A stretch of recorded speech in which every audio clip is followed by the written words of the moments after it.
ఈనాటి కృష్ణా జిల్లా సమాచార లేఖలో జిల్లా యొక్క అభివృద్ధికి కేంద్ర రాష్ట్ర ప్రభుత్వాలు అందించిన సహాయ సహకారాలు, కేంద్ర ప్రభుత్వ నిధులతో గ్రామీణ ప్రాంతాలలో చేపట్టిన అభివృద్ధి పనులు, ఉగాది వేడుకలు తదితర అంశాలతో కూడిన జిల్లా సమాచార లేఖను ఇప్పుడు విందాము. వ్యాఖ్యానం సామా సునీల్, కృష్ణా జిల్లా ఆకాశవాణి ప్రతినిధి.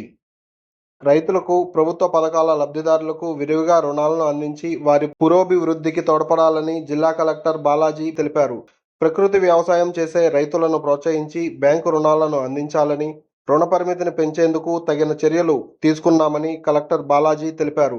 కేంద్ర ప్రభుత్వం ఎంఎస్ఎంఈ పథకాల ద్వారా పారిశ్రామికవేత్తలకు రుణాలను అందించడానికి ప్రత్యేకంగా రుణాలను కేటాయించిందని తెలిపారు. గన్నవరం నియోజకవర్గం మల్లవల్లి ఇండస్ట్రియల్ ఎస్టేట్ నందు అశోక్ లేలాండ్ ప్లాంటును మంత్రి నారా లోకేష్, ప్లాంట్ హెడ్ శ్రీధరన్ లాంఛనంగా ప్రారంభించారు. జిల్లాలో పరిశ్రమలను స్థాపించడం ద్వారా యువతకు ఉద్యోగ అవకాశాల కల్పనకు చర్యలు తీసుకుంటున్నామని మంత్రి తెలిపారు. కేంద్ర పారిశ్రామిక భద్రతా దళం నిర్వహిస్తున్న సముద్ర తీర సైకిల్ ర్యాలీని జిల్లా collector DK Balaji, additional SP సత్యనారాయణతో కలిసి లాంఛనంగా ప్రారంభించారు. సముద్ర తీర ప్రాంతాలలో దేశ భద్రతను, సమైక్యతను పెంపొందించడానికి జిల్లా ప్రజలతో సిఐఎస్ఎఫ్ బృందం కేంద్ర ప్రభుత్వ పథకాల పట్ల అవగాహన కల్పిస్తూ ర్యాలీ నిర్వహించడం అభినందనీయమని కలెక్టర్ తెలిపారు. గుడివాడ నియోజకవర్గ ప్రజల ట్రాఫిక్ కష్టాలను తీర్చడం కోసం కేంద్ర ప్రభుత్వం 5 కోట్ల రూపాయల విలువ చేసే 2 ఫ్లైఓవర్ల నిర్మాణానికి నిధులను కేటాయించిందని ఎంపీ బాలశౌరి తెలిపారు. గ్రామీణ ప్రాంతాలలో నూతన రహదారుల నిర్మాణానికి గ్రామీణ సడక్ యోజన పథకం ద్వారా నిధులను కేటాయించినందుకు గుడివాడ నియోజకవర్గ ప్రజల తరపున కేంద్ర ప్రభుత్వానికి ఎంపీ బాలశౌరి కృతజ్ఞతలు తెలిపారు. కేంద్ర ప్రభుత్వం విద్యుత్ వినియోగదారులు లబ్ధి పొందే విధంగా పీఎం సూర్యఘర్ ముఫ్త్ బిజిలీ యోజన పథకాన్ని తీసుకువచ్చిందని కృష్ణా జిల్లా జాయింట్ కలెక్టర్ గీతాంజలి శర్మ తెలిపారు.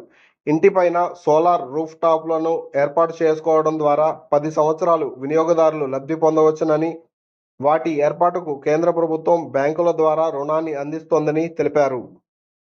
మచిలీపట్నం నియోజకవర్గంలో ప్రతి పేదవాడు పక్కా ఇల్లు నిర్మించుకుని గౌరవంగా జీవించే విధంగా కేంద్ర ప్రభుత్వం ప్రధానమంత్రి ఆవాస్ యోజన పథకం ద్వారా 9,000 గృహాల నిర్మాణానికి అంగీకారం తెలిపిందని రాష్ట్ర ఎక్సైజ్ శాఖ మంత్రి కొల్లు రవీంద్ర తెలిపారు. కేంద్ర ప్రభుత్వం గృహ నిర్మాణాల కోసం 1,80,000 రూపాయల మొత్తాన్ని అందిస్తోందన్నారు. జిల్లాలో మత్స్యకారుల భద్రత కోసం కేంద్ర రాష్ట్ర ప్రభుత్వాలు అత్యధిక ప్రాధాన్యత కల్పిస్తున్నాయని పెడన శాసనసభ్యులు కాగిత కృష్ణప్రసాద్ తెలిపారు. మత్స్యకార ప్రాంతాలలో నైపుణ్య శిక్షణాభివృద్ధి సంస్థ ద్వారా చదువుకున్న నిరుద్యోగ యువతకు ఉపాధి కల్పించేందుకు ప్రత్యేక కోర్సులను కేంద్ర ప్రభుత్వం అందిస్తోందని తెలిపారు. గన్నవరం నియోజకవర్గం ఆక్కూరు గ్రామం స్వర్ణ భారత్ ట్రస్ట్ నందు మాజీ ఉపరాష్ట్రపతి వెంకయ్య నాయుడు ఉగాది వేడుకలను ఘనంగా నిర్వహించారు. ఈ కార్యక్రమానికి ముఖ్య అతిథిగా రాష్ట్ర ముఖ్యమంత్రి నారా చంద్రబాబు నాయుడు, మంత్రులు పాల్గొన్నారు. ప్రాచీన కాలం నుండి పెద్దలు సూచించిన సంస్కృతి సాంప్రదాయాలను భావితరాల ప్రజలు స్ఫూర్తిగా తీసుకుని జీవితంలో ముందుకు వెళ్లాలని తెలిపారు.